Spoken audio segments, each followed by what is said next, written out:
المكرم اللجان بهذه المسابقة، والمكرم الأساتذة بالمدرسة SMIT Abu Bakar Boarding School Kulon Progo، والسادة الحضور من يستمعون ومن يحتمون إلى كلامي.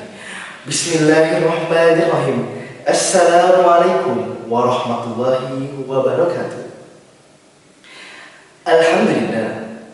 الحمد لله القوي المتين، وأشهد أن لا إله إلا الله الملك الحق المبين، وأشهد أن محمدا عبده ورسوله الصادق الوعد الأمين، صلى الله وعلى آله وصحبه أجمعين والتابعين ومن تبعه بإحسان إلى يوم الدين. أولا قبل أن نستمع إلى كلام، هيا بنا نشكر شكرا إلى ربنا، إلى الله تعالى الذي قد أعطانا نعما كثيرة حتى نستطيع بأن نجتمع ونستمع إلى كلام بهذا المكان المبارك في هذه الليلة المباركة. وثانيا صلاة وسلاما دائمين متلازمين إلى حبيبنا وشفيئنا ومولانا محمد صلى الله عليه وسلم الذي قد حمل قومه إلى صراط الذي الحميد، إلى صراط المستقيم. ثالثا أشكر شكرا إلى لجنة المسابقة التي قد أعطاني فرصة غالية لأتكلم أمامكم جميعا تحت الموضوع membumikan moderasi beragama di Kulon Progo. Berbicara tentang moderasi beragama, tentunya sebagian dari kita belum memahami makna yang mendalam dari moderasi tersebut. Secara akidah atau hubungan antar umat beragama, moderasi beragama adalah meyakini kepercayaan kita dengan sepenuh hati, dengan toleransi, menghargai dan menghormati umat beragama yang lainnya tanpa membenarkan kepercayaan mereka. Seperti yang kita ketahui bersama, bahwasanya negeri tercinta kita ini, bumi Nusantara, memiliki banyak keberagaman. Salah satunya keberagaman umat beragama. Seperti yang kita ketahui, ada 6 umat beragama: Islam, Kristen, Hindu, Buddha, Konghucu, dan Katolik. Itu yang kita ketahui, belum kepercayaan yang lainnya. Tetapi perbedaan bukanlah masalah. Justru karena adanya perbedaan, kita menjadi identik. Itulah identiknya Indonesia. Yang menjadi perhatian kita bersama adalah cara menyikapi perbedaan tersebut. Apa yang harus kita lakukan dengan adanya perbedaan? Bukan malah berdebat, saling caci maki, penistaan agama di mana-mana. Bukan itu. Tetapi kita harus toleransi, saling memahami satu dengan lainnya. Tentu ada hikmah di balik semua perbedaan ini. Seperti semboyan negeri kita, berbineka, bineka tunggal ika. Berbeda-beda tetapi tetap satu jua. Ada hikmahnya. Umat manusia kalau berbeda akan saling menopang, saling melengkapi satu dengan lainnya. Kita dapat saling mengenal budaya dan lainnya. Seperti yang Allah katakan di Quran surah Al-Hujurat ayat 13. Inna ya ayyuhan nas inna khalaqnakum min zakarin aw unsa wa ja'alnakum syu'uban wa qabaila lita'arafu. Inna ramakum innallahi atqakum innallaha alimun khabir.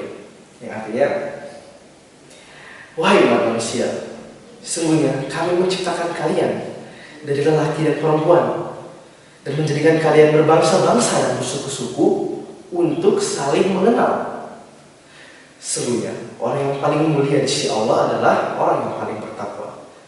Sesungguhnya Allah Maha mengetahui, Maha teliti. Di ayat tersebut kita dapat mengambil kesimpulan bahwasanya perbedaan adanya perbedaan untuk kita saling mengenal, saling melengkapi satu dengan lain. Pendengar yang berbahagia,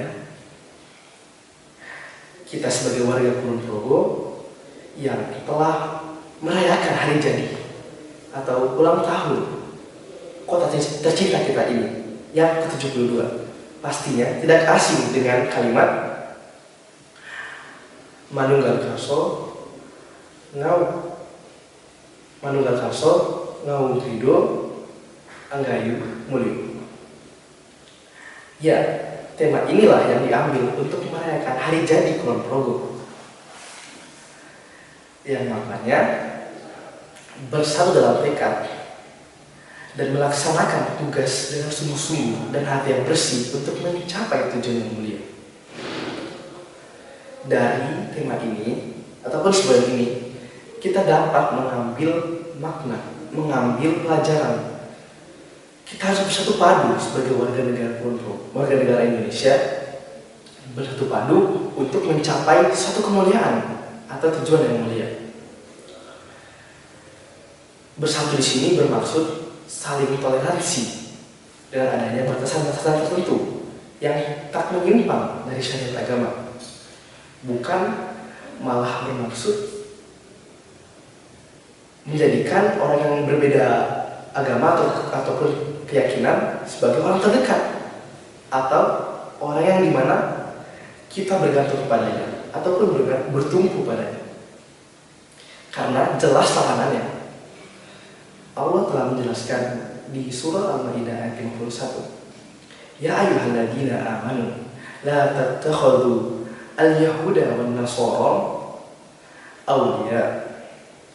Ya, artinya, wahai orang-orang yang beriman, janganlah kalian menjadikan orang Yahudi dan Nasrani sebagai kerabat ataupun orang terdekat.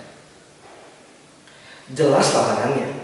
Allah telah melarang kita untuk menjadikan orang yang berbeda keyakinan, berbeda agama untuk menjadi kerabat kita ataupun teman terdekat kita. Tetapi untuk hanya sekedar mengenal ataupun relasi tentu tak ada masalah. Tetapi harus tahu batasannya dan syariat agama. Kita dapat mengambil kesimpulan bahwasanya toleransi di sini bermaksud kita saling menghargai satu dengan lainnya sebagai umat beragama, tetapi tak mengikuti budaya mereka, tak mengikuti cara hidup mereka dan sebagainya. Itu makna sebenarnya dari toleransi. Bukan berarti orang Kristen Natalan kita ikut merayakannya. Itu bukan toleransi.